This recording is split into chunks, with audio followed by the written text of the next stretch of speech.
What's going on, everyone? Welcome back to the RC News. This is episode 44. We try to do this every week.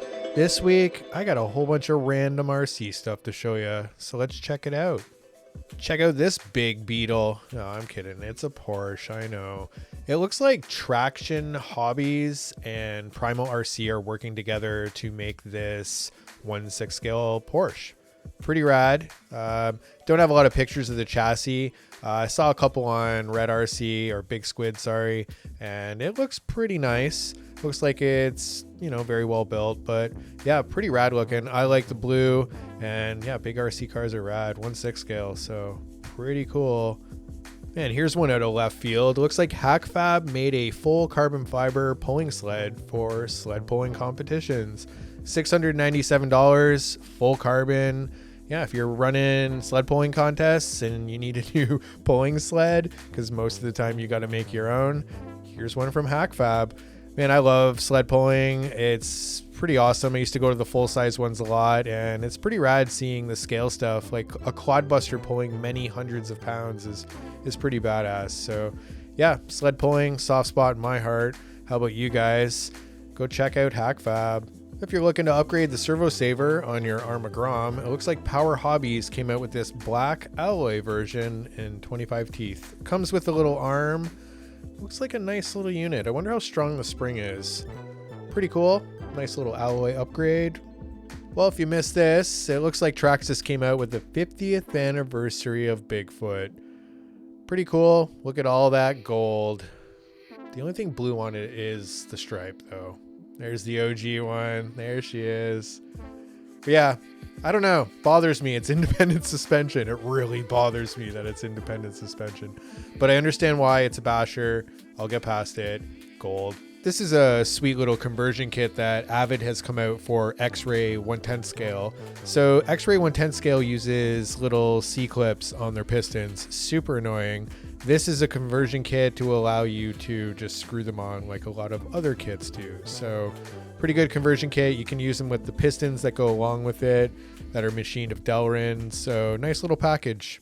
Check that out if you're annoyed at having C-clips fly across the room. Check out this little brushless combo from EcoPower on A-Main. Pretty neat little unit. They're saying it's for the Grom, but not really. It's only because it has the IC2 connector. Change up that connector. You can use it on anything. But 35 amp, 4600 kilovolt, and waterproof for $65. Doesn't come with the programming card seen in the picture. That is an option. But for $65, if you bought a regular brushed Grom, this is a pretty sweet deal. It'll make it rip for sure. And it's waterproof. Yeah, VP Pro's been coming out with some pretty cool stuff lately. They came out with these awesome shock boots. So yeah, neon colored shock boots make all the difference. They got these weird orange ones. I'm not a fan of the orange. Black, basic, but the neon. You want to make your buggy pop? Put on some neon shock boots. It looks like IMAX RC has come out with a inexpensive basher. I'm only showing it to you guys because $220 USD.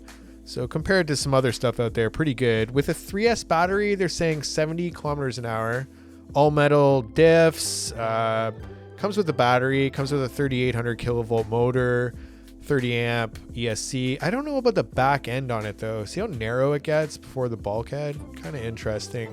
But yeah, before you hit send on this, if you're thinking of ordering it, make sure there's parts available. I always suggest buying a couple spare arms and things with the purchase. You don't want to be disappointed if you smack it off a tree midair. So yeah, check this thing out. IMAX is an interesting company.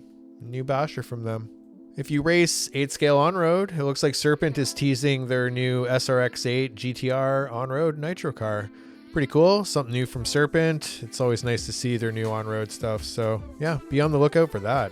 You guys remember a little while ago when Tamiya released the replica of the Porsche 956 Le Mans? Well, Knight Customs has come out with a pretty sweet looking 3D printable interior for it. So $10 USD for the file. And you can order it up from somewhere and get it printed if you don't have a printer. Just remember that. But yeah, Knight Customs, always working hard to make some rad stuff. That's how it looks in the cockpit. Pretty cool.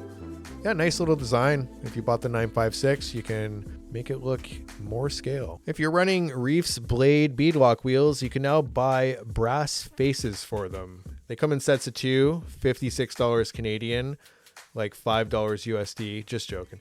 But yeah, they are 68% heavier than the alloy versions that come with the blade. It's pretty nice. I don't know. I feel like they should have made them black and then remachine them. I just feel like it would have looked nicer. But yeah, if you need to make your blade wheels heavier, you can do it now with brass faces. All right, that's it for this episode of RC News, episode 44.